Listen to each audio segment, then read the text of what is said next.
Welcome back to the Bourbon and BS podcast, everyone. This is episode 334, part 1. We are joined. What? What's the look? Listen. Jesus. Good start. That's Tyler Jones, everyone. Hello. From Espinosa Cigars. We also are joined by Mike Dieter, a frequent guest and huge Espinosa fan.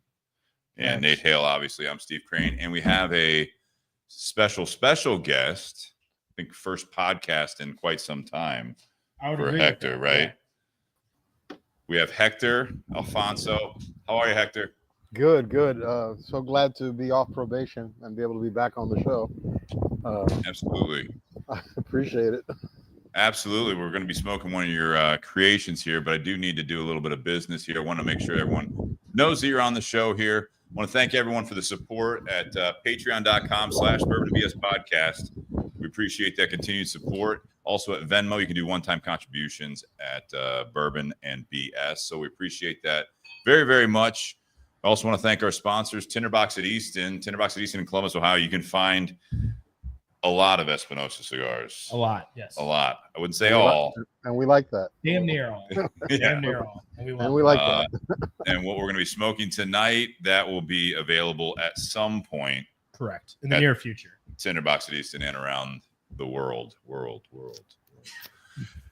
Also want to thank Altadis USA. You can see behind us there on our screen, we've got Monte Cristo, Romeo Julieta, H. Upman, Aging Room. They have several others. We want to thank for the continued support from them. We had David on recently from Altadis, and we appreciate their continued support. Normally in the second part, we'll do an Altadis cigar. Tonight, we're going to stay with Espinosa. Yes, sir. Mike brought something special as well from you guys that we'll be talking about in the second part. I also want to thank BS Cigar Company. BS Cigar Company has gold and silver. Gold is by Plasencia. Silver is made by Espinosa. The gold is available now, and the silver somewhat available, Hector. The silver is actually ready to ship in this next shipment. We had, I don't know if Tyler told you, we had a personnel change at the factory. Oh. So there was a bit of a... Tyler did not. The telephone game basically got hung up on you, it sounds like, Hector. So Tyler did not convey that to us. It's possible that he may not have gotten the message either because the telephone's not a strong game where we work. But still, you know, yeah. So I start a group chat. Yeah, well, yeah. That. You got a group chat? We got Maybe that. use the Yeah, group we got chat, that. right? Anyway, Put it on AOL. The BS Silver is available. We still have the 6x58s in, but we're hoping to get the other sizes into the Toros. I know are on the next shipment apparently. Hopefully they'll come in now before the AJ stuff comes in a couple of weeks. So Fantastic. Fingers crossed. But check them out. They're at Tinder Box at Easton. They're also at Carfagna's in the Columbus area, and you can also reach out to us at the podcast or at Tinder Box at Easton. They will ship you what you want to try. I will say that there's a huge, fan base for the BS Silver from you guys because it is such a unique cigar, unique blend. I know, Hector, when you guys do a batch for us, that typically you hold back a few just so you can do quality control or whatever you want to call it. Actually, I like to do the quality control right off the truck. I feel I'm the only one worthy enough to do that. Thank you. Perfect. I feel good about that. Good. Okay. Well, we appreciate it. Definitely check them out. Chrissy says, I'm patiently waiting. Yes, I'm sure she is. I'm sorry. All right. But also want to mention buyjack.com /bourbonbs. You can get Nate's got a shirt on, the focus on the silver lining, which is a BS Silver shirt. Clever wordplay by someone. Very nice. And then I've got the BS 3/4 sleeves, which is supposed to, it's like raglan, I think they call it. I think that's what it's called. Raglan. But yeah, it's a little warm right now in the garage. Warmer than I thought. A little humid, I think. You dripping, you sweating a little bit? It's not dripping. They can't see it. They might. You need the white towel. I got paper towels right here. Perfect. Anyways, let's not waste Hector's time. Tyler, I don't care about you. Mike either, but Hector, I care about you. So let's get into this cigar, because you guys at the PCA, the Premium Cigar Association show, the trade show that you guys were just at last week and a half ago. What was that, 2 weeks ago now at this point? 2 weeks. 2 weeks ago. 2 weeks ago tomorrow. you guys came out swinging with a lot of limited production. Yeah. Right. And core line stuff too. And core line, you guys can go over that, but we're going to be smoking something. This one here, we don't even have a picture of it. This says the prototype band on it, but I'll let either one of you guys. Which Tyler one are you? or Hector? What is Tyler? What are the guys smoking at the table? I can't. We are smoking the brand new Warhead Independence Day blend. Okay, so let's start with Independence Day. I have wanted for a long time to make a heavier non-Espinosa type cigar. Okay, now these kind of stories run concurrent, and just bear with me for a second. You mentioned just a minute ago about limiteds. I've always said, and I preach it. I think that there are, and you being a purveyor, there are two questions that are asked at every shop. Two. The first one is how you doing, and the second one is always what's new. And I think that once you have an established line like we have, what's new, and the answer is, oh, I have this new limited thing, or I have this new, the new size of this. That actually that rings true. That actually that does. It generates interest. So, listen, you know very well. You've been in our office. You know the battle between dark wrapper and everything that is not, which is Eric. It's got to be Habano. It's got to be Habano, bro. Habano. Habano is his kosher meal. But for a long time, I've been wanting to do something heavier, something a little. And not to, not trying to say we're trying to copy anybody, but something a little heavier on the palate. Maybe not as much spice as usual, but something that kind of really, and this is bad for sales, but one will do you. One cigar might do you for the next 2 hours, So a couple of years ago, this blend is not new. It's new only in the sense that it was never released. But it's been something that I've had them make me some every couple of months, and they'll send me some for me to smoke. And it just so happens that when we were in our, prior to getting hurt in those meetings last year, we talked about doing something in the Warhead line that would pay respect to Warhead. It could fall in the Warhead line, but be a little different. And I immediately knew this was the cigar for it, so we went in this direction. Now, I was not at the show, and to be honest with you, the one cigar I worried the most about was not the Chef Special, was not the 11 or any of the re-ups. It's this one, because it's a different direction, I believe, than it's a different direction from things we've done in the past. So Tyler, I think I overheard Tyler say he smoked 3 of them. I've never smoked it. I've only smoked it in this size once. Because like I said, I wasn't there when the cigars came in. Jack brought me one from the show. I smoked them usually in a 6x56. I like them in a little bigger size. But everything I heard from the show and everything I've heard from the guys, it's very positive. So, I'm very excited to get your guys' feedback on the cigar.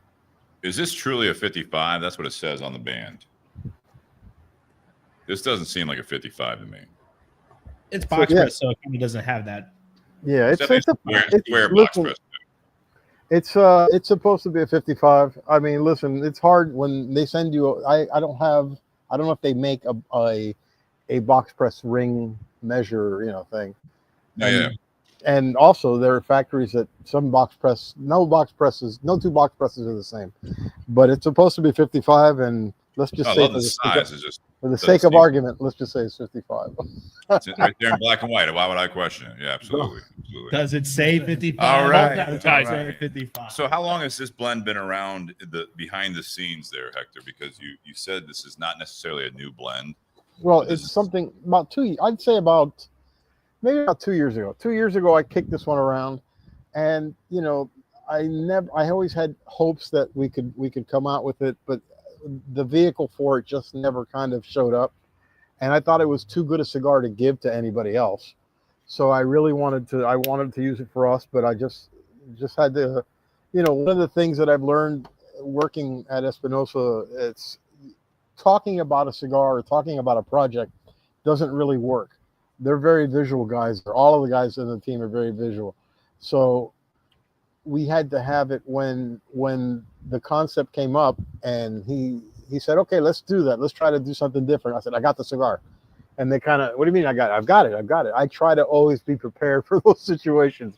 The problem is that I don't want to be in the situation where I hand you a cigar that's a year old, because that's not fair to me. It's not fair to you. Of course, the cigar's a year old. It's going to smoke, it's going to smoke incredibly. So I always have a nice little batch of these lying around. Not anymore. Now that it's become this is what it'll be. So, so I'd say about 2 years. When you say it's different direction, I mean, I don't know if you guys have any other questions, but it's a different direction for Espinosa Cigars. First of all, is the blend disclosed, or is this an undisclosed Warhead blend for this? No, it's all Nicaragua. It has tobacco from, let's see. The wrapper is the only thing that I kind of have kept a little bit secretive. It's Ecuadorian and it's Maduro, but that's all I'll say. That's all you said earlier today. And that's all I'll say. I mean, I'm sure that in private time later, during friends and family time, I'll be more than happy to tell you what it is. And I think you'll be shocked when I tell you what it is. But we have tobacco. We have tobacco in there. It's from Ometepe, just a little bit of Ometepe in there, some Esteli and some Condega, and of course using the binder that I like so much, which is Seco from Jalapa Corojo. I love that binder. I think that's become our signature since day one, using that binder in almost every cigar that we make. Is this something that you would have gave me at our last sales meeting that we had in Miami? That you probably had this cigar 2 or 3 times before and didn't know it. Yeah, because I think there was something that reminds me of this that you gave me that I was like losing my mind. I think it was oval press at the time, but I think it was an oval. I've messed with this. I've had it oval. I've had it box pressed. I've had it had round. Like Anvil in the name or something like that. Maybe it had a what? I'm sorry. It said like Anvil on the factory band, maybe. No. It never had. It always had little white bands on it. It always had little white test bands. So, and I don't think I answered your question all the way, Steve. When I meant different, it's not spice forward. It's more of a to me. I mean, to me, it tastes more of like a heavier cigar with a little more highlight on the flavor than on our spice note, which is kind of our signature. Yeah, a lot more depth to it. There is a lot more depth of flavor in the cigar. Just a follow up there. Is this limited because of the concept, or is it limited because of availability of the tobacco that's being used? The wrapper is very. They only use this wrapper on one other cigar at their factory. So and this is coming from AJ. This comes from AJ. Yeah. So we don't want to beat a dead horse. We don't want to. I don't know what we're going to do for 2026. I don't know if Independence Day will be this same cigar in a different size. We are really kind of in a dead period right now, since the cigars were only sampled at the show. Right. And while all of them were sold out, we haven't gotten that feedback yet from the client, from the customers. Sure. If the customers tell me, bro, if we start getting calls and a month later going, do you have any more boxes of this? I'm sold out. I think we can turn to each other and go, well, I think this is a hit. Maybe next year we do a different size, which is kind of what happened with Warhead. Warhead has been the same blend from day one. It's just, every year is a different size, and people like the blend enough that, they go to a different size every year, and it's got quite a following. And I'd like to see this follow in the footsteps. Absolutely. Mike, what questions do you have, man? Being a big Espinosa. Nice to see you, Mike. I didn't recognize you because it's so far away. I remember seeing Mike the last time I was there. Covering my balding head, so that's please. Steve lets his shine. When you said this is like in a different direction, when you said there's less spice, that's like the first thing that I noticed right off the get-go. But the flavor just smacks you right in the face right away, which I loved, and it's definitely heavier than some of the other Espinosas that I smoked too. So I got that right off the get-go too. This is fantastic so far. I'm glad you like it. I'm just making a statement. Yeah, I mean, my question was, in front of you, and you just say something. How many boxes was this limited to? Yeah, that's Tyler. How many boxes were we limited to? You were at the show. I want to say we made about 2,500 boxes of these. Very good, Tyler. Yes, we made about 2,500 boxes. Good star. All right, put that Give in the, review. give the man a star. Give the man a star. Are they all spoken for already? Yes. Okay. Yeah, Yes. that's what is it? As long as the credit card passes, they're all spoken for. Yes, They're all spoken for. When will these be seen on shelves? I think you will start seeing those in the middle of May. Middle of May. Are these boxes of 10 or 20? 10 10. counts. 10 counts. Yeah, I've got 10 counts. a picture of what they're supposed to look like. Yeah. So this is Ecuadorian Maduro. Maduro ? And then the rest of it's Nicaraguan, right? Yes, sir. And the wrapper's a secret. Ecuadorian Maduro. Ecuadorian Maduro, kind of a secret, kind of not. You don't know what strain. Yeah, Oh no, I know exactly what it is. You know. I know. You know. Oh, He knows. We know. I don't know. We know. I don't even know You if Tyler knows. Do you know, Tyler? I have no idea. That's what I'm saying. You're drinking, We at so I'm the not table telling you. don't. Right, exactly. That might be a good call on your part. Yeah. I'll have Put to, it I'll have to come down Put to it on Florida to find Facebook. out. Or, Tyler's idea of keeping a secret is only What's your telling favorite one rapper customer is? at a time. My new favorite rapper is Ecuadorian Maduro ? That's my new one. the Hector special. There you go. Hector special. Listen, You've done it again. Listen, and I'm sorry, I didn't mean to cut you off, Steve. It's just No, you're good, you're good. I think, we are at we're in our 13th year. February will be 14 years for us. You know how we started. You know where we started. We started in a little 800 square foot warehouse, and that first couple of years we climbed to where we were firmly on his shoulders, on Eric's shoulders. But now we are at a point where we've had we've had bumps in the road, and I don't want to call them bumps. I'm just we've had just places as we're going along in our path that have just kind of catapulted us forward. So I think it's important that we stay true to the fact that we've never ever wanted to make cigars that taste the same, and I think doing something like this is a good example of a cigar that's really outside of what our our comfort area.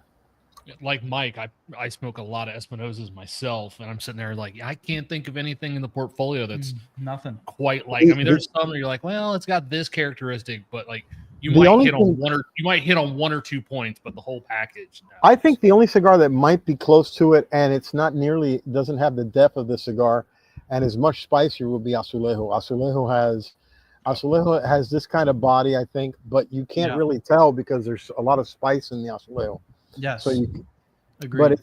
but that's probably the closest, because even the Warheads, at the end of the day, the Warheads still have a little bit of a spice note.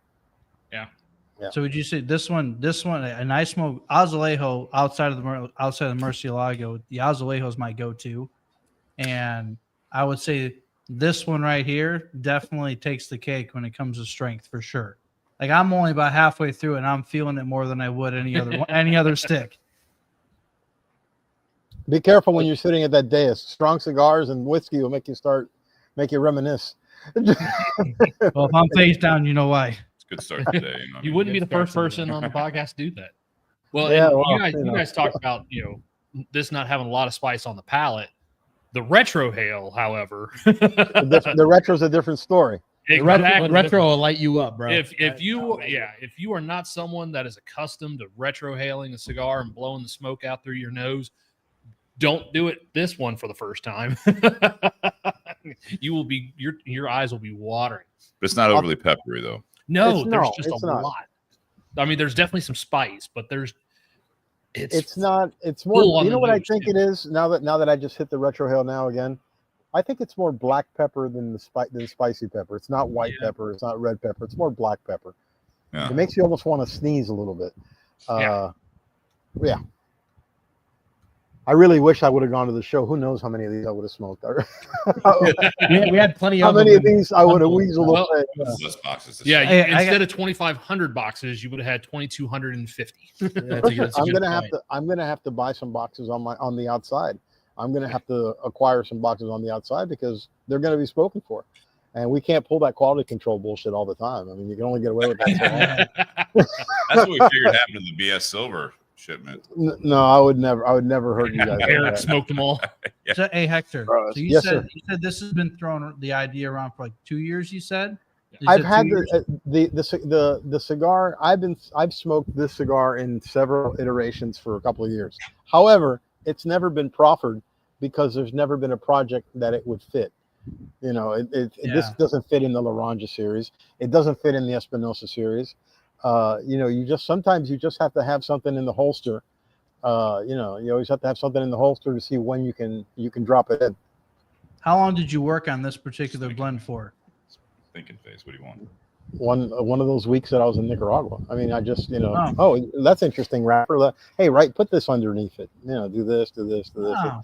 I also have this. I have this almost exact same blend in a Pennsylvania, which will never get done either because Eric doesn't like Pennsylvania broadleaf. but I also have it in the Pennsylvania broadleaf, and it's you know, I like Pennsylvania broadleaf. Listen, the wrapper I like the least is Habano, but that's why you guys work well together, you and Eric, right? Yin and yang. That sounds like a new line for the BS cigars. The yin and the yang, huh? We're trying to work on that in the background. Another BS from Espinosa. You know what, Hector? When I was smoking some of the samples of the new stuff, I thought that the Chef Special this year with the Brazilian Matafina wrapper, I thought that was fairly stronger than your typical Espinosa as well. That was kind of a little bit more bolder, a little bit more depth. Would you agree? Well, you know, I had him. He came to me when I saw him last time, and he goes, "Listen, the Chef Special's got to be strong. It's got to be strong." I don't do voices, but I'm trying to do my best guy to get it. It's like he was here. It's like he was here. If you're trying to do Eric, you're not saying bro. No. I got to say more bro. Oh, no, guy. more Guy. Yeah, listen, A great impression. I don't do impression, but look, the first two, I have a theory about LEs, especially first time LEs. You want to kind of put them right in the middle of the spectrum. So if you smoke strong, you can come down and smoke it, and if you smoke mild, you can go up a notch and smoke it and not be terribly upset about the cigar. So the Habano, the first one was the Habano, and then the second one was the Sumatra that I thought smoked really, really well. It was just maybe a 5 on a scale of 1 to 10 for pepper and flavor, but really a good cigar, just not overwhelming. So then when he said, "Bro, I wish these Chef Specials, you know, they got to really pop." I said, "All right, I'm gonna pop you. I'm gonna pop you this year. Let's see what we're gonna." So the next year we did broadleaf, which was last year. Last year we did broadleaf, and he couldn't. You know, he this is fantastic. This is really good. I mean, this is what. Or as this is what I'm talking about. You know, fist bump. Okay, so this is what we're talking about, fist bump. So we got it. So I can't go back. I can't go back and go back to a light Habano or light Sumatra. And when thinking about what the Chef Special will be this year, did you notice you know how every show there's a year of this, either the year of the Connecticut or the year of the Robusto or the this year was Mexican wrapper. There was, if by my count, there were 40 new San Andreas cigars that came out this year. Wow. Had we done Chef Special in San Andreas, it would have been 41, and just, even though it would have carried some panache and some cachet because it's knuckle sandwich, it just would have been another Mexican San Andreas. And we already used that wrapper for the birthday cigar. And we used it for his birthday cigar. You don't want people, listen, even though we don't do that, you don't want people saying, "Oh, it's just the same cigar. They're just reusing it." It's not. And we don't do that. So now I've got to think what I'm going to do next year. What I'm going to do next year for the Chef Special. But I still got, we've got 11 months to consider that. So we're still good. What's the Chef Special this year? Is it a figurado again, or what are we doing? It's a 6x50. I want to say it's 6x55 or 54 oval. It should be an oval again. Yeah, it's the same size, I believe, as last year's. Yeah, I'm doing two, like the first 2 years are the same size. The next 2 years were the same size. I don't know maybe next year I'll go to a fat Robusto, maybe a 5 3/4 by 56 or something like that. I want to keep. Yeah, no, the Rubito. Just listen, the Rubito.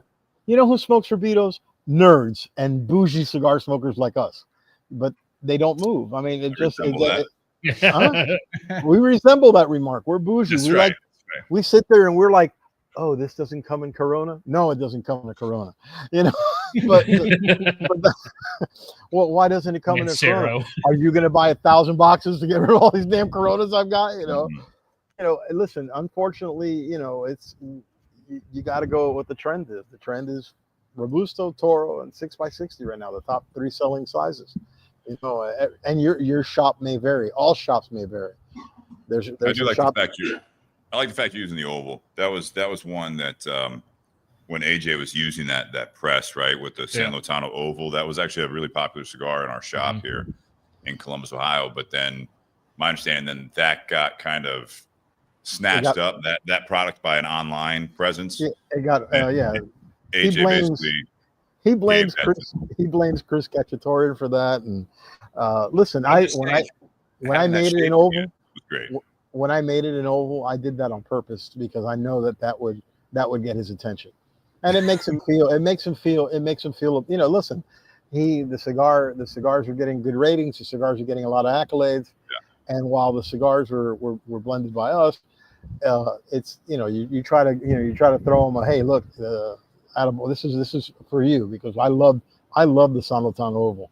I smoked the hell out of the San Lotano ovals when they came out. It was great when it came out. I haven't smoked one in quite some time, obviously, since it's not a brick and mortar blend anymore.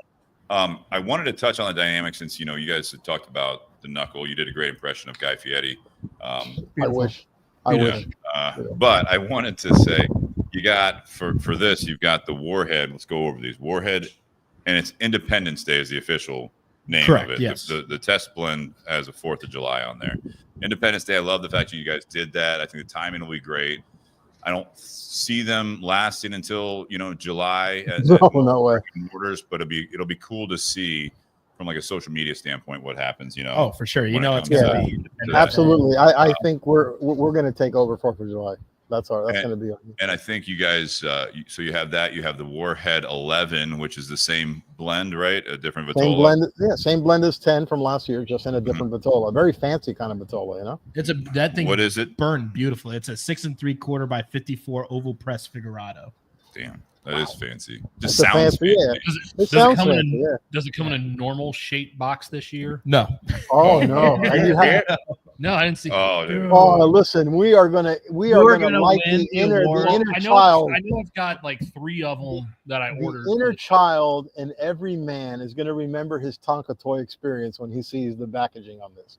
Because this is going to win greatest box ever made.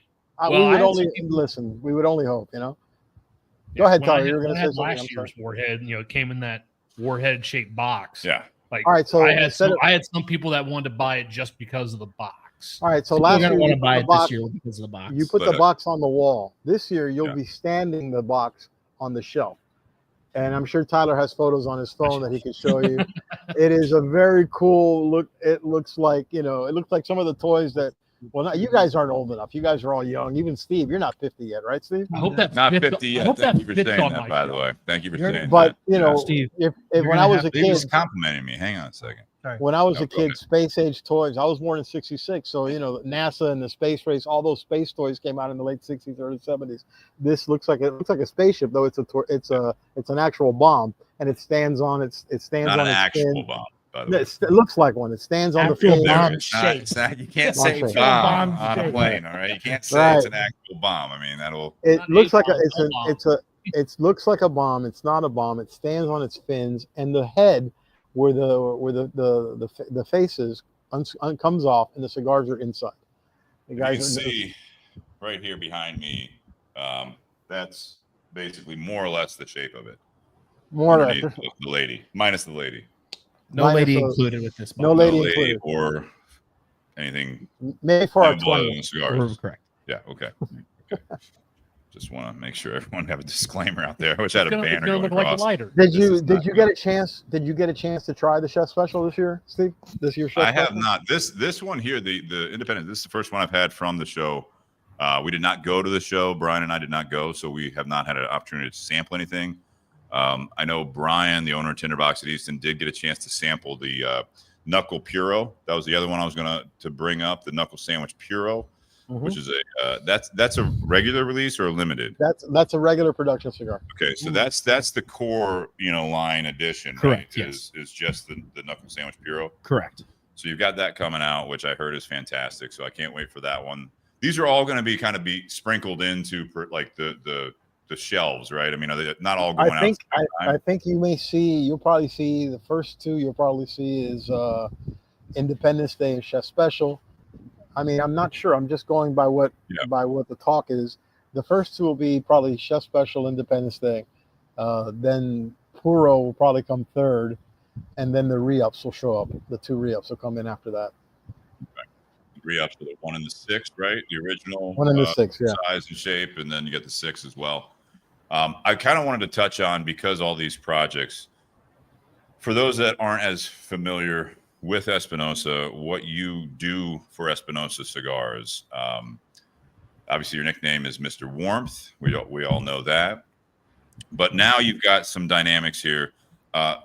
If I'm not mistaken, like the new Warhead box or bomb-like thing, bomb-like box. The bomb box. Sure. The bomb box. Eric Jr., is he like kind of behind that? I know it's all kind of by committee. He is. Listen, it's all the artistic side of he's the artistic side of a lot of the marketing of some of the product lines. Is that correct? Absolutely. He deserves all the credit for this. We had been kicking this bomb idea around for a while. Now I know you didn't go to the show. Kicking around bombs. This bomb like packaging for a while. There you go. I like it. All right. So if and I'm sure Tyler may show you some photos on his phone from the show. We had a display that was shaped also bomb-like. I got to make sure I do it correct. A bomb-like display, which was his initial concept about 2 years ago. And listen, I never thought that we would get to the point where we are now, where a packaging concept will come up and we get a chance to make another cigar, which I'm all for. Because that's any chance to make cigars. I think Eric has said it on several shows before. If it was up to us, we'd have a cigar every month. We can't do that, but so when he comes up with a packaging idea, I get excited because now it's a chance to do a new cigar. And his concept, not only with the bomb stuff that goes back to the 6 provinces with the swing box, with the box with the doors, with the box with the window, the box with the humidor. Conceptually, those were all his ideas. He would bring them to the table, and we'd all help with some fine tuning on this and that and some color scheme. But you got to give credit where credit is due, and because trust me, nobody gets more upset about about losing credit than me. So you got to give the boys, you got to give the man, not a boy, man. He's in his 30s now. I just for me, we started. He was 20 years old. I mean, when we started, he was still a young guy. So he's come a long way, especially with his ideas for how to market these LEs and these cool ass concepts. I give him all the credit in the world. So you got Eric Jr. He's doing a lot of the marketing. I'm sure he has other roles as well, But I mean, this is like where his he's the heir apparent there. Sure. His father is. He's. Not. I'm not going to say started doing it yesterday. He's been there. Like I said, we've been doing this 13 years. Right. He has. I would say that right now he is probably involved in 99% of everything that goes on there. I mean, because that's it's a family business, and everybody in the family should know what the hell's going on. So I mean, I give him all the props for that. Well, going off of, I know you were kind of joking there, as far as you taking credit for a lot of the things. That's just. And it's a joke. But that's what I kind of wanted to dive into, is like where you kind of fit, since we have you on the show, and I think some people might want to know that, is so where you are more or less, I don't know if it's the title, but like you're the master blender or you're the blender behind a lot of the products. What's the actual title? It used to be, I think, like the factory. Yeah, director of operations. I mean, I'm no longer really director of operations. Yeah. Because I just listen. This is a perfect example. I've been out of the office for more than 3 months now, and the office has run smoothly. I mean, I'm also working from home a little bit, and I've started to go into the office, and because you want to be a part of the team, especially now, in showtime. But nothing has stopped functioning. Well, but minus obviously you were in a car accident. Glad you're okay and recovering. That's fantastic. That was obviously scary to hear about, but it was more of, before all that, it was you were going to Nicaragua on a regular basis. You're working with La Zona, if I'm not mistaken, and also at the AJ factory. So it's just how does that dynamic look for Hector, where it's the fact that you are working, for Eric Espinosa, as far as his company, you are also now, working with Eric Jr., you're working with some of the sales staff, you're working with, obviously it's a very it's a family oriented business. I know that firsthand from being down where you guys are. It's been several years, but you could just treat it like family, just walking in the door. But now you also are working with AJ Fernandez on a regular basis, or his people. I don't know if it's AJ directly. No, it's his people. His people. I mean, listen, AJ's busy. And you also throw in the mix. Now you've got Guy Fieri as far as becoming a real powerhouse line for you guys as well. I mean, how does that dynamic for you work when you're working on all these projects where you're kind of talking with and working with all these different people from all different angles to kind of come out with these blends that see the light of day that we're able to enjoy to smoke? Because that's a lot of moving parts, more than I think a lot of companies your guys' size. Well, yeah, I think all these different angles, and then you're working with it. Hey, what do you want? What do you like? How do you want to see this go? Then you have the marketing side, and we all know in a lot of industries, but this is, I guess, not really unique in the fact that this sometimes the marketing kind of, you have a blend for that marketing, like you were kind of talking about, and other times you have a blend, but you can't figure out how to reach the public, which would be this one here too. Yeah. So how does that look for you? I know there's a lot of different questions. No problem. I have, it's like going back to school, Rodney Dangerfield. I have one question in 32 parts. All right. So I think I think first of all, it's given me a chance. I'll start by saying that I've started to, in the last 4 years or 5 years, actually even before COVID, I've started to do a little more traveling. Because there are, we meet people at the show, and people come to our warehouse, and they come to La Zona Palooza, and listen, they want to do events, and sometimes there's a conflict in events. There was one time 2 years ago where Junior was at an event, Richie was at an event, Jack was at an event, I was at an event, and Eric was at an event. I mean, we were spread out all over the country. So I think as we've gotten bigger, and the request to do events have come in, I've kind of wanted to do that. I wanted to get out of the office a little bit and leave kind of that the operational stuff to Junior and to the staff that we already have. Listen, I'll always have some part to do with the ordering and the new products and keeping inventory and shit like that. But I think that was a, I don't want to say it was a bone, but it was Eric who said, yeah, this guy wants you, go on a plane, fly, go to Oregon, go do an event, go spend a week in Oregon and Washington and be seen. And I think I consider myself now like, one of the principals of the company, and we, like I said, we do events, and I enjoy that. But but that takes up a small part of my time. I might travel. Well, this year none, but last year I traveled 7, 8, 9 times.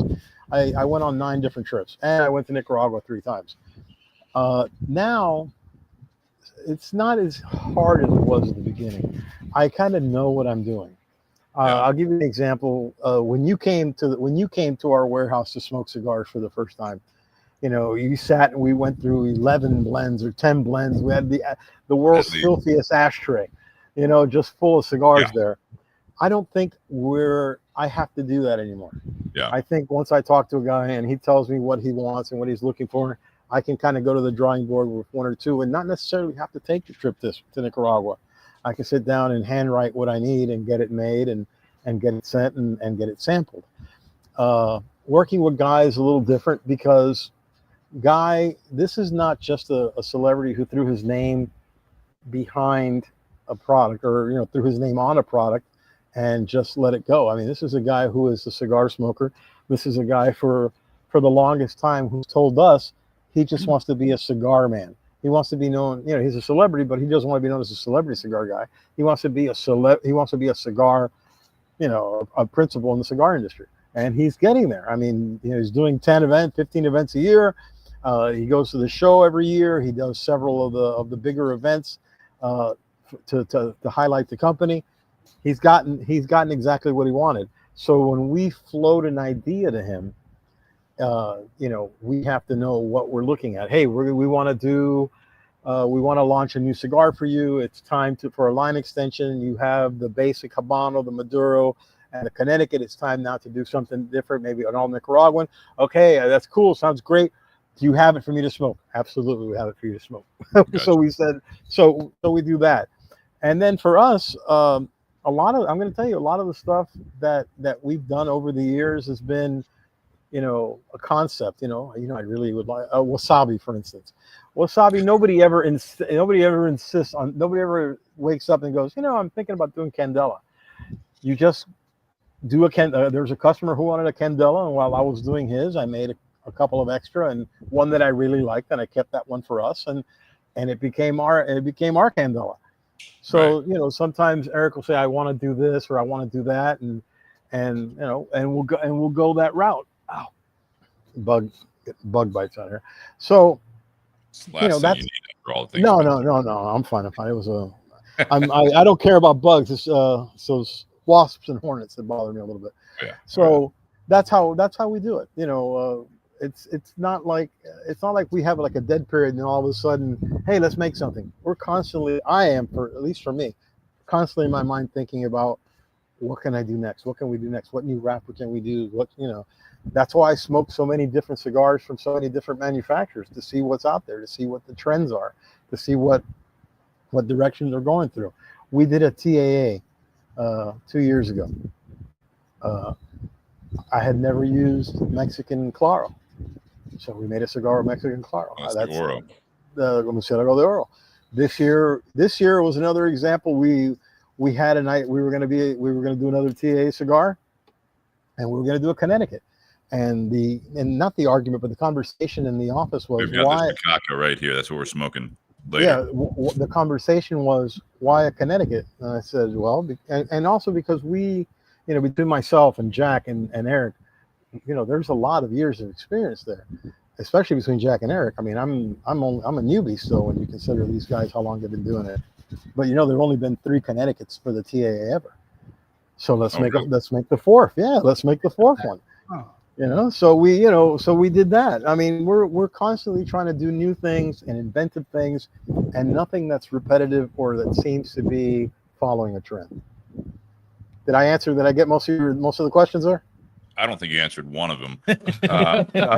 Absolutely. I have a question. Go I ahead, think when me and you met back in the day, I asked you this and you weren't sure yet.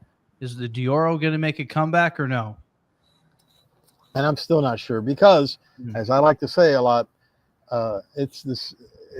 we just don't know if it's worth if it's worth it, because we might go back to it as a TAA cigar. Once we make the cigar and then we use it. Once we use it for us, we're not going to go back and give it to the TA. It's not fair to the TA, and it's not kind of fair to the way we do things. TA, a lot of times, I like the way you guys do it too, because I think a lot of companies, they just put a different Vitola out there. Yeah, I mean, TAA, and you're just like, that's cool and all, but from a sales standpoint, it's not. What's the excitement for a TAA retailer? What is right. How excited can a TA retailer be if he already carries your 6.5 by 54, and now you made it 6 by 54 and put a secondary band on his STA? There's nothing different to it. And another thing, we've done 2 things when it comes to TA: to make original stuff and have it ready to get it back to your shop within the first TAA. We had that cigar. We sacrificed a core line because Murciélago de Oro was going to be a core line, and we sacrificed it. So when the TAA came and people went to the TA and they ordered it, by the time they got back to their shops, that cigar was sitting in your shop, which is not the case for a lot of TAA shops. A lot of TAA shops have to wait 6 months, 8 months, 10 months to get their TA exclusive. Not us. We want it out the door. We want it in your hand, and so we can start thinking about next year.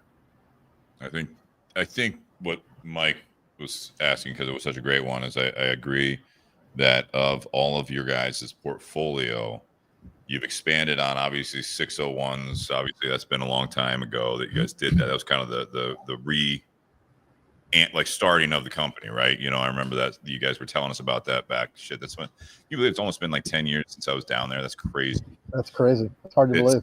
It does not seem like that long ago. But you got the Laranja extensions. You know, you've got the knuckle sandwich portfolio. Did a small run of LEs with like the 601 orange and the 601 yellow a couple years ago. Yeah, we just did some stuff to shake it up a little bit. And the Murcielago, this is the third iteration of this cigar. And I can understand one side of it that, you know, you had to do it a third time with AJ's, you know, tobacco, you know, all that stuff. And it's like, it's just sitting there by itself.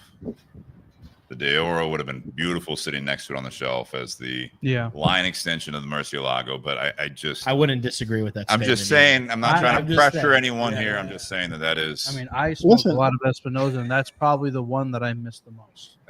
That was a fantastic cigar. I am all for it. It's getting a consensus to do it. Sure, absolutely. I mean, I'd love to do it, and you know, and we never say never there. We never say never there. So, I mean, if we can, and we'll approach it in another 6 months when we're talking about new releases, and I'll say, yeah, you know, maybe, but you know, until we know what we're doing for this year's TAA coming up, I got you. I can't tell you one way or another. But yeah, I'm with you, Mike. I'm with you. I think it would be a great, core line. I do. Let's touch real quick on what we're drinking here. I'm sure you're not drinking tonight because of any medication you're on. That's probably no. I couldn't find it. I couldn't find that bottle locally. But I read up. Nothing to do with medication. No, great. And the story's great. By the way, I know you're going to touch on the story, but the story's great. It's a great story on the brand. Yeah, so what we are drinking today, something that was gifted to me after I did a multi-vendor event for a shop in Louisville over the weekend called Discount Smokes. Shout out to Mike and the great people at Discount Smokes. That was our first time doing their multi-vendor event this weekend. It was a great time. It was us, General, Forge, Crown Heads, McAuliffe, Oliva, and some really good brands out there that we're grateful to be a part of. And at the end of the event, Mike, the owner of Discount Smokes, came over and, you know, gifted every rep and, you know, representative from the company a bottle of this Jeptha Creed 4 grain bourbon. So that was really nice of him. And I was like, I don't think they've ever done this on the show or anything like that. So I reached out to Steve, asked if he did. He goes, actually, we haven't. And I was like, perfect. So I got the bottle right here. Yeah, we hadn't done this particular bottle. We did 3 other Jeptha Creed. And we had the owner and it's been a long time ago. Sales rep. It was sales rep. Okay. So it's a family business. Right. The husband runs the farming side. I believe they have 64 acres that they farm. They grow their own strain of corn that is called Bloody Butcher corn. The reason for that is it's a little bit more of a whitish color. It's not that real heavy yellow like sweet corn.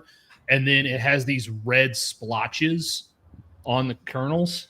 So it looks like someone got murdered in a cornfield. they brought a they actually brought corn and it was red. Yeah. It was just mostly red. Yeah. So is that like a hybridized process that they did with the corn, or is it actually like a pretty common strand of? It's a strain of corn. It's not all that common. Okay. Because you don't want to necessarily go to a cookout, in Steve's backyard, and all of a sudden he takes ears of corn off the grill, and you're like, "What the fuck is this?" It looks like the kids would be freaked out. It looks like Steve cut his finger or something on the while he was grilling.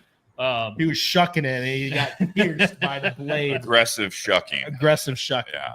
So the husband runs the farming side of the operation. His wife runs the distillery side of the operation, and then their daughter is responsible for a lot of the marketing side of it. And then, of course, they have their sales. And she's got a background in what was it? Not chemical engineering, but she had a background, didn't she? It was something. It was agriculture. It was something sciencey. Yes, very sciencey. It's been a long time since we had them on the show, but they were fantastic. They were in the garage at the old place. Oh, yeah. Sweet. Yeah, we had 3 offerings from them, and that was actually before it became available in Ohio. That's right. I think it came into Ohio just a few months after we had them on. Yeah, I think it's based out of Shelbyville, Kentucky, which is kind of close to Simpsonville. Which shout out to Executive Cigars or Espinosa Lounge. Yeah. Great lounge. Chrissy, right? Yeah, Chrissy and Curtis Critchfield. Yeah. I don't think it's too far from them at all. If Chrissy's Yeah, still there you with them. go. Yeah, it's right down the road. Yeah. Joyce Nethery. I'm pretty sure I remember that exit sign for Shelbyville right when I was on my way to their store. I was like, oh my god. Yeah, we had Joyce on the show. She was fantastic. And I think their actual distillery is actually right off the highway too, whatever that highway is. Yeah, 64. Yeah, Sean was there. Yeah. But Pretty estate. Did you happen to look up the mash bill? What are the 4 grain? Yes. What So do we got here? So this is 70% their bloody butcher corn. Okay. And then what's unique about the rest of the grains? So you have 15% rye, 10% wheat, and 5% barley. All 3 of those grains are malted. So typically in a lot of bourbon mash bills, the barley is going to be the only thing malted. Sometimes in a rye, like a 95.5 rye, you'll get a majority of that just straight rye, and then the rest of it will be malted rye, and then they'll use malted barley. So before they actually opened up their distillery, they were testing out distillate juices, and it was being done at a distillery in Wisconsin. And during the transportation of the grains and stuff, the grains malted. And so it was a complete accident, but it provided a very unique flavor profile. And so that's kind of been part of their shtick ever since. what's the malting process for? Where you start to let it germinate a little bit, Okay. and then you stop that process. Interesting. Yeah. Ryan in the background can probably tell you all about it more than me. Ryan Benrick. It's very sciencey. It's very sciencey. Since Ryan's a distiller, or cask manager. We got Ryan Benrick from Watershed, who was just on the show recently. So Yep. he's in the audience here. Yeah. Trying this as well. Yeah. So yeah, 70% their corn, and then the other 30%, which is the rye, the wheat, and barley. Those are all malted. And they do that with all their mash bills. Everything but the corn is malted. And so it does provide a unique flavor, because earlier Sean had the 6-year wheated, Which was a little too unique for me. It was a little too unique for me, but this I actually am really enjoying this. I mean, it definitely tasted like a wheater, but it has a lot. That one has a lot more wheat in the mash bill than a lot of your wheated bourbons do. Interesting. So you get more of that wheat in there. Sometimes that provides a little bit sweeter flavor profile than the rye, which is more spice and floral driven. But because they're malting those grains, you'll get kind of a nutty note to that as well, or a dustiness is how I would describe it. Tyler said sour before we went on this one or on the other one, the wheat. But we went from the wheated directly to this, and those are night and day difference. Both of them are 98 proof. Oh, yeah. They're both 98 proof. I think that one was 93. Nope, 98. Sean, can you verify that? I'm pretty sure it's 93. Can we get a ruling from the judges, please? 93. Oh, wow. I appreciate you running over your crane. Me? I went to the judges. I could have let you guys just argue. Trust but verify. Trust but Fair verify. show here, Tyler. It's a fair show, all right? Trust but verify. Now, Sean could have been lying. I don't know. Yeah, he You could have could been. have He could taken have just your been- side. Hindsight does suck.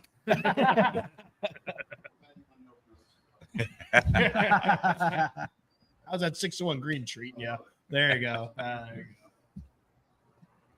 What are you guys' thoughts on it? Mike, what do you think of this? You know what? I was a little iffy at first, but the more I've had it, actually, believe it or not, I love it when it's paired with this cigar, by the way. Mhm. Yeah. I love the real sweetness on the end of it. It really gives it. It's kind of a little bit on the hot side for me, but actually, when I know we usually don't talk about the pairing until later, but pairing with this Warhead, going from cigar to bourbon for me is the way to go. Usually, me and you are always the polar opposites. Do you agree? Sometimes. Do you agree? Do you agree this time? Yeah. This This Cigar cigar to whiskey. really it brings out the oh sweetness. yeah, big time.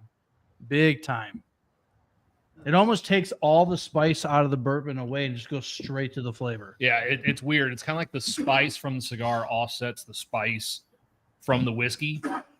And so your palate's already tasting spice. So now it's looking for anything that's new.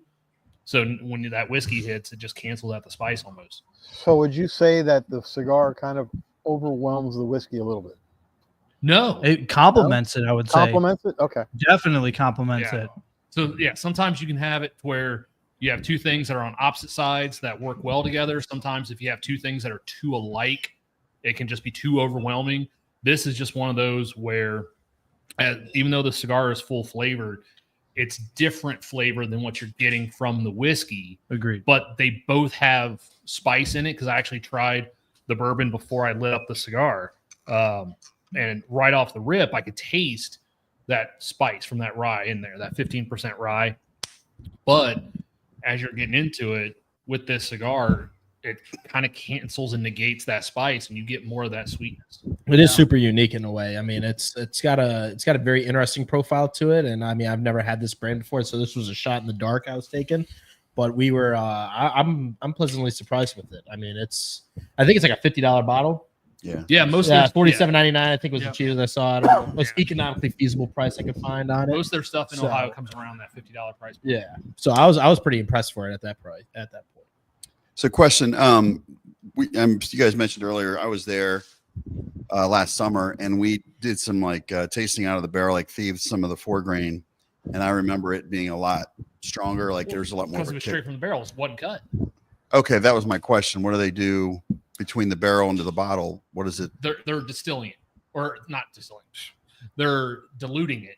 Okay. They're adding what? So when we had Ryan Vendrick on, we had some samples on before we went on the show of some different ways that they are diluting their distillate before it goes in the bottle. And even though it's the same juice, they're adding water in 2 different methods. And those 2 bottles tasted very, very different.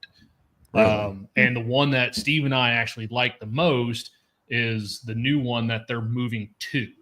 Okay. So when people go to do a barrel pick, are they taste let's say we're picking a barrel and they're drinking it. Are they drinking right out of the barrel, or has there already been? So a lot of times, technically on a bottle and in a bunch of cases in the bottles, or so ultimately it's gonna come down to what the group picking is wanting the final product to be. Okay.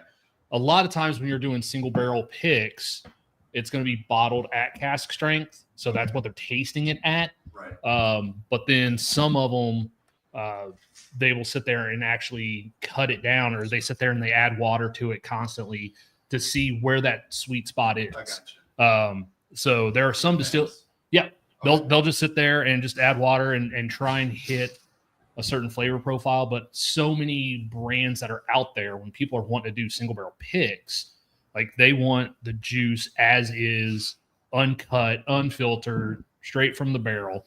And, because that's not something that's normally available. Right.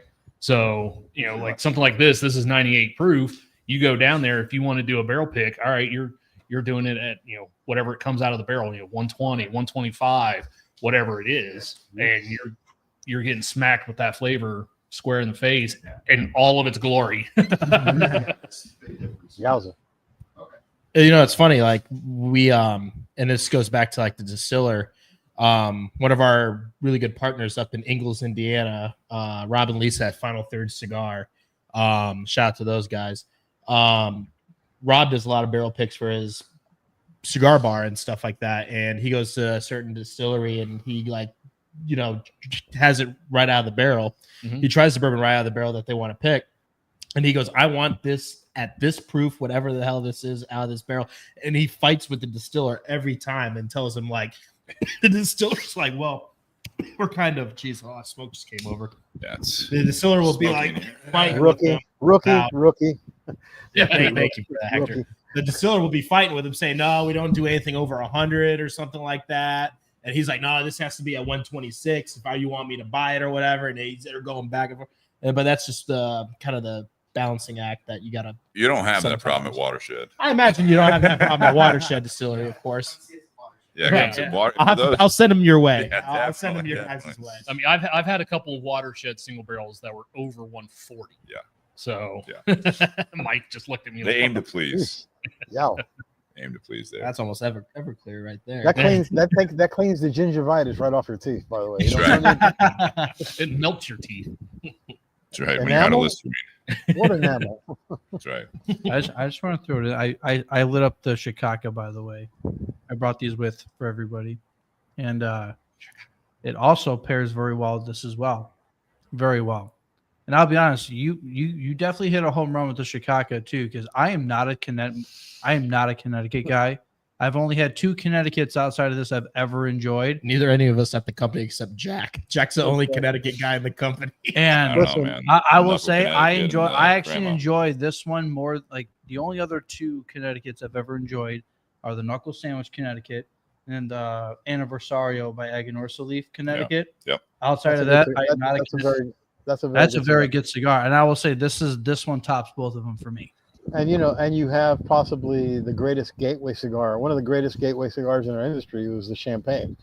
And I mean, not everybody cares Perdomo, but the Perdomo Champagne is a gateway cigar, and it's in Connecticut, and a lot of guys start with that, But Right. the funny, if you want to laugh for a second, Mike, when I went to Nicaragua to make our first Connecticut, when I came back, Eric goes, "Is it good?" I go, "I don't know. You're asking the wrong guy. I don't know. If it's good or not. I don't know. Well, I don't know. But we were very lucky. I was very lucky. That trip, Crema came out of that. Themis, which is a cigar we did for the protocol guys, that came out of that. And the one that we did for, oh my God, what's Stephen Cornelius and Anthony's Ariel. All of those came out of that one run when I went down to Nicaragua. But I'm not a big Connecticut guy. Jack's a big Connecticut guy, and Jack smokes Knuckle Sandwich Connecticut and Crema all day. Yeah. All day. I have to, whenever I have Jack coming on the road with me or whatever, I know for my road stock requests, I have to put in for extra Crema and Knuckle Sandwich Connecticut just for him. They all like traveling with Jack. He's the boss, but when they travel with me, I bring the special stuff. I bring the goodies. I bring all the stuff that is never. Hector gave me a big bag of like a bunch of olds. I was telling Mike earlier, last time you traveled with me, you brought me like this big bag. He goes, "Here, that's all you." Like if we smoked some stuff. But it was like some old 601 blacks. Yeah. I think there may have been a couple of 601 snake bites in there. And My some favorite is steel. when you give somebody something that you never made, and it's 6 or 7 years old, and the guy goes, "This is great. How come you didn't make it?" Well, because 7 years ago it tasted like ass. It was really bad. It was really bad 6 years ago. But if we can make it and let it sit for 6 years, we've got a hit on our hands. Well, nobody can do that. Come on. Yeah, last time you guys were in, Hector, you were in, I think it was a 601 blue that you gave me that had, I mean, it was it looked like a champagne. Like, so on the Perdomo Champagne, like you're mentioning, it's got that yellow, but it's manufactured as yellow cellophane. The 601 blue had yellow cellophane on it. Yeah. Oh, it had to be amazing. That was during your 10 event last year, right? Year before last? 2 years ago now, believe it or not. I had such a great time at that. It was so cold. It was so cold. To watch Rick Rodriguez shiver wearing a parka was all right. That was all right for me. And the Rocky rep, all you could see were his eyes. That's right. He like he was working for Birdseye in the cooler. This guy was just having an awful time in the cold. Yeah, we've had some ups and downs with that event when it comes to weather. This year was great, except for the rain. We had rain, but then it was sunny, and the rain came in kind of hot a couple times. Yeah. But it was Ask Tyler. I would be there with Tyler handing out cigars, and then I go, "Hold on, it's snowing." Snow angels out in the parking lot. There's Hector there. Yeah. Which is kind of weird. It's kind of weird, yeah. The picture you actually posted for the advertising was that was 2 years ago. Yeah, me and Hector. You guys were bundled up. Yeah, we were bundled up. It was cold, baby. It was cold, baby. It was. I'm glad you had a good time. So we can get into a little bit more with part 2 here, but I do want to round out part 1. So this is where we kind of rate everything. Okay, so rating time, whiskey, cigar, and pairing. So the featured cigar is not available yet. Correct. So hopefully people listening are definitely getting ready for this one. They should be. They should be. This thing's Espinosa Warhead Independence Day. Correct. And the bottle is Jeptha Creed 4 Grain Bourbon. And let's start with Mike. Always the one that doesn't make eye contact or like looks down. Or, Oh, he was over here shaking Please, his hand. please, Yeah, please don't pick me. Please don't pick Yeah. me. It's like substitute teacher style, man. Right. Yeah. Yeah, you got the 5 brainiacs in class all raising their hand. The one kid sitting there. And you Mike, know. let's hear from you. Okay, fine. I guess I'll go. I'll start with the bourbon first. At first, I was on the fence about it. Didn't care for it right off the bat, but once I paired it with the cigar, completely changed my mind. Okay. So the bourbon by itself, I'm gonna give 7. Okay. The pairing, I'm gonna give a 9 because those two complemented each other very, very well. But the cigar, I'm gonna give the cigar a 9. I enjoy the spice. There wasn't as much spice, but man, that thing was strong and it had tons of flavor. And I was actually thinking all the way through this because when I talk to a lot of guys about cigars and when I'm at like Mr. B's or wherever it's at, Right. guys looking for recommendations, I'm always recommending Murcielago, the Azulejo. Like I'm always recommending those. Mm-hmm. But there's a lot of people that don't really enjoy the spice. Like, do they have something that doesn't have as much spice? So this is a perfect cigar for somebody who wants something that's really flavorful that doesn't have that overwhelming spice. It's an accrued taste, which I enjoy. But for someone that's not, it could be, like you said, a gateway into Espinosa in a way, I would think. I mean, it's now if it eventually becomes a main release down the road or something, that could be cool too. But it was definitely, it took me by surprise, but it was fantastic. So I'm going to give that one a solid 9. Nice. Tyler, how about you? So bourbon wise, I've been really impressed with the bottle. Definitely way better than that weeded one over there. I'll tell you that. I'll tell you that straight up. No offense, Sean. I know Sean, you're the one that actually spent money. Sean, thank you for bringing that. Well, yes, of course. Thank you for bringing that bottle. No, I mean, you already fucked up. He's the one that had your back on the proof. but he Remember also is wearing a Notre Dame shirt too. So Hector, you could. Oh, ride bro. with me on that. Oh. God. He's also, wearing I'm that sorry, Fighting Sean. Irish who lost the national championship. I invited you over. I think. But I get it You're now. not a Notre Dame fan? no. I used to be a Notre Dame Catholics fan, and but I found out some things that I wasn't too happy about, so I'm no longer About the school or the Catholic Church? About the sweat. Okay. Wow. Well, I mean, Wow. that could go. That could, you got Well, I- this is taking no, a turn. I found out. some got stuff us about- watching this show. Now we're talking. Yeah. Talking. No, it's okay. He'd be very disappointed if the word got out about what happened at that school. So, Fair. I bet he knows. But anyways, Tyler, go ahead. But You introduced that part of this. You know that. I did bring up You Notre brought Dame. it on. I Yeah. did bring up Notre Dame. But Holy cow. the 4 grain I've been a big fan of. I'll give it like a 7.5 on that. I like the sweetness. I like the nice spice on it. I think 98 proof is really good. I'd like to try it a little bit higher proof just because that's my personal preference. I don't think it's too hot. I think it's actually quite nice. I'd like a little bit more heat on it, so I'd be interested to see what that could. Maybe I'll have to stop by their distillery one day on my way to see Chrissy because Yeah, I get to, should. sometimes I have a little bit of time before her shop opens up. So, so I'll give that a 7.5. The Independence Day Warhead, I think Hector knocked it out of the park once again. I mean, I've been a fan of the brand since before I worked for the company for like 4 years, and I've just been totally digging everything he's been behind. And luckily, I think I'd give this a 9.5. Honestly, Okay, nice. this is like my wheelhouse. Just good body to it, good structure, good depth. It's got just enough spice, but it's also just has, like I said, the body to it that I just really like how it coats the palate and stuff. So that'll be a 9.5. And honestly, the pairing has been fantastic. I'll give that an 8.5. Professional scores over here. Shout out Dave Portnoy.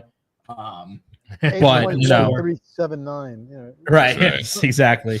But yeah, that's my take on it. And thank you, Hector, for joining us tonight. I appreciate Absolutely, you yeah. you answering my call whenever I asked you if you're down for it. So My I pleasure. greatly Any appreciate chance to redeem myself? Hey, man. Yeah, once you're back on the road, we got to get you in the new garage, man. Oh, absolutely. Absolutely. sure. We'll make that Hopefully, maybe end of the year, maybe the end of Yeah. the year. I've still got I have a doctor's appointment in a couple of weeks. Once he says I can put weight on the foot, minutes learning how to walk again. But Right.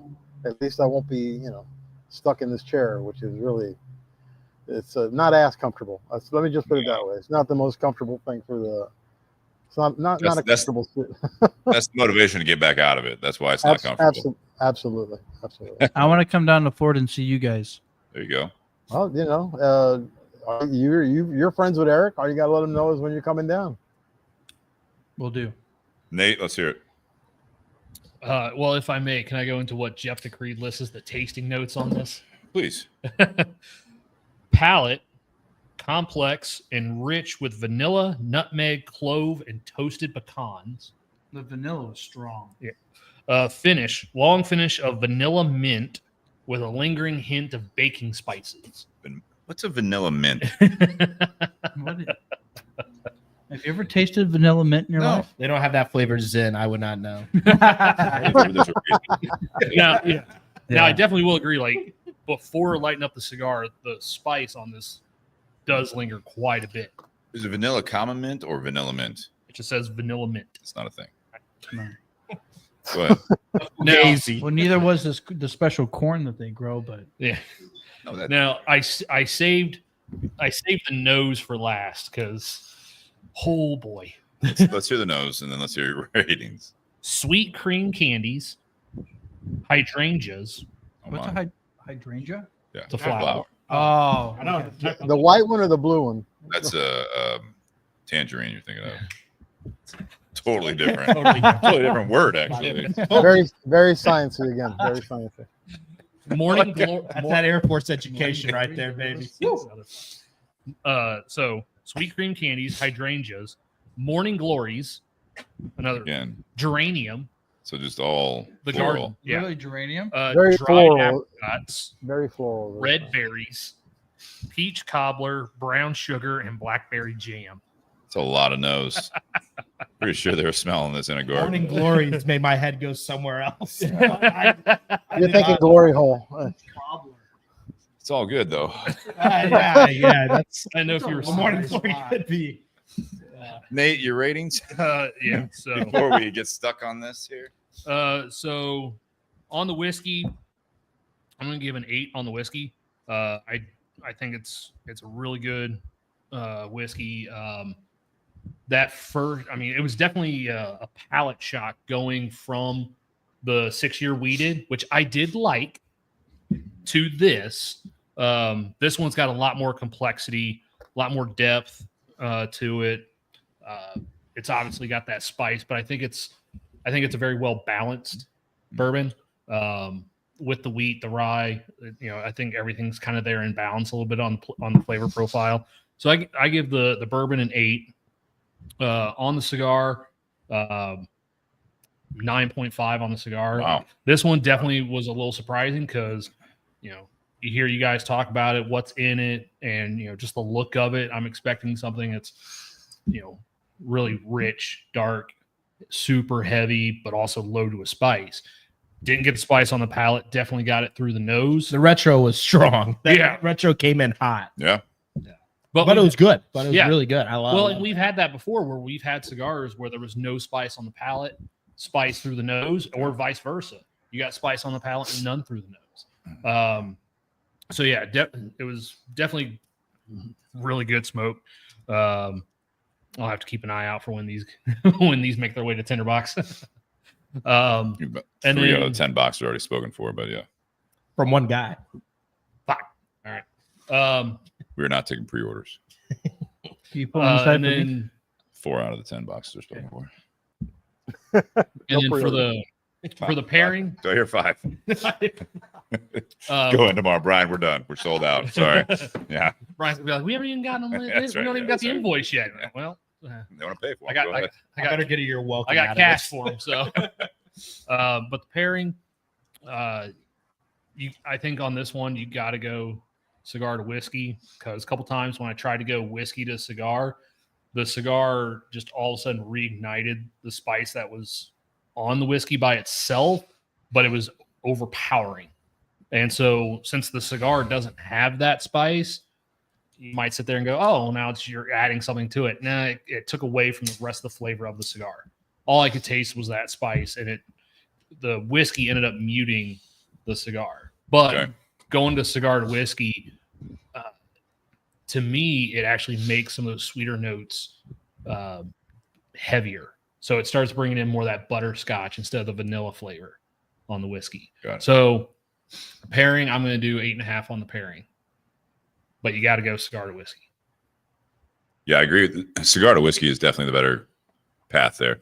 The whiskey, I'm going to give 8.5. I like Jeptha Creed. I mean, I don't get it a whole lot. I'm happy to see that they're continuing to expand, not only like their portfolio, but where they're distributing to, which is fantastic. So, I mean, it's a great experience meeting Joyce. Appreciate Chrissy reminding me of her name and Nate, you the story of that, because it was a good podcast. It's just been so long. You know, I've actually held on to what's been left in those bottles from that podcast, just so that I can share it when people come over. I mean, they're at the bar, and that's one of the bottles I enjoy. If someone leaves a bottle of something, like there's, I mean, not only what I've bought, but, you know, Ryan being here with Watershed, you go inside, I have more Watershed than probably anything else in my bar, just in there, you know, there's not much left in a lot of them, less than half, you know what I mean? But I like having those, because when someone comes over, it's nice to say, what haven't you had? Just try anything. And it's fun to do those things, especially the one-time releases and stuff like that. Kind of same thing in the humidor. It's tougher to give someone a cigar that's been left over, you know what I mean? Because it's gone. You know what I mean? So just have a little bit of that cigar, you know what I mean? But yeah, I do. You don't have any enjoy that. testers? No testers. Little puff puff pass. The cigar, the biggest thing that I get from the cigar, I was trying to get the food note on that. I give the cigar a 9. This reminds me of if you have a good crust on a steak and you've kind of really gone with more of the pepper, you know, as far as the spices, salt and pepper on that, you know what I mean? But really with like the extra pepper on your steak or whatever it might be. It's kind of like that the crust flavor, you know what I mean? A little bit of almost like char, but not overdone. It's just like that perfect. That's the flavor I'm actually getting a lot when I'm doing that. Blackened pepper. Like a blackened, yeah, absolutely. So I really enjoy that. And I'm with you guys on the pairing. I think, you know, especially cigar to whiskey, it's a really nice pairing. I'll give it 8.5 on the pairing. No, I mean, it's definitely cool. And I saw Chrissy from Executive Cigar wants to get this bottle before the Independence Days come in, so that she can kind of have that kind of pairing, and hopefully at least show the part 1 of this, you know, maybe during that, or, you know, if I don't have TVs there, but it'd be cool to kind of stream, you know, Hector on here talking about it and Tyler here, and then who cares what we have to say about it, but you two are the important ones for your followers there. He's the only important one here. I agree.